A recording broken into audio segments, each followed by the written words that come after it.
Greetings from South Korea. I am Arirang News AI anchor. Here is the news making headlines today. The United States and China have agreed that the Strait of Hormuz must remain open to ensure the free flow of energy transportation, following a first round of talks in Beijing between U.S. President Donald Trump and Chinese leader Xi Jinping.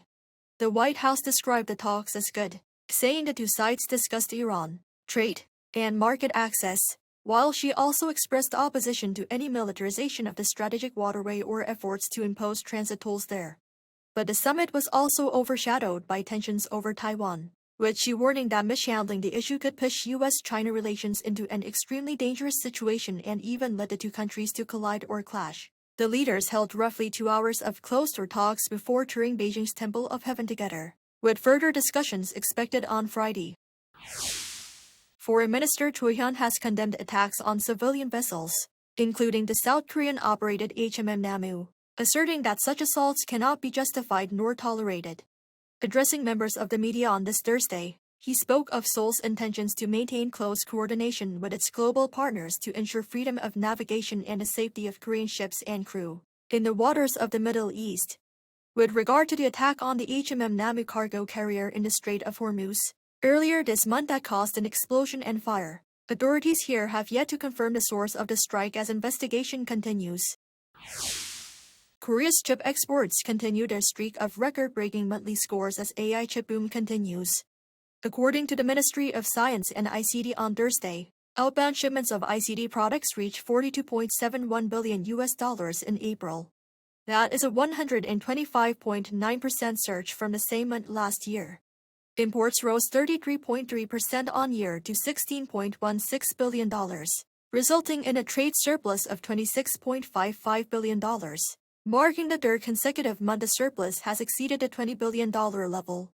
The ICT sector now accounts for 49.7% of the country's total export volume. The record performance was led by the semiconductor sector, which skyrocketed 173.3% on year to $31.91 billion. President Lee Jae-myung has called for the global expansion of Korea's Saemaul Undong initiative, describing it as an effective model for foreign aid. He made the remarks on Thursday during a visit to the Korea Saemaul Undong Center, a non-profit organization that oversees related projects both at home and abroad. Launched in 1970, the Saemaul Undong, which translates to New Village Movement, was a nationwide rural modernization campaign.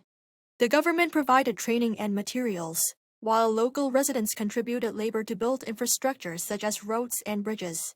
The movement has gained international recognition as a successful model for sustainable development, with its archives added to UNESCO's Memory of the World Register in 2013. With less than 3 weeks left, local elections are entering a decisive phase here in Korea as candidates move from preliminary campaigning to officially registering to run for office. The ruling Democratic Party and main opposition People Power Party are wrapping up their candidate lineups, as contenders now formally join the race through the official registration process on May 14th and 15th, leaving around 20 days till the vote. All 16 mayor and governor candidate lineups have been finalized. Official campaigning will begin on May 21st, with candidates taking part in street rallies and televised debates. Early voting is scheduled for May 29th and 30th, while the main election will take place on June 3rd. That is all from me today. Thank you for watching.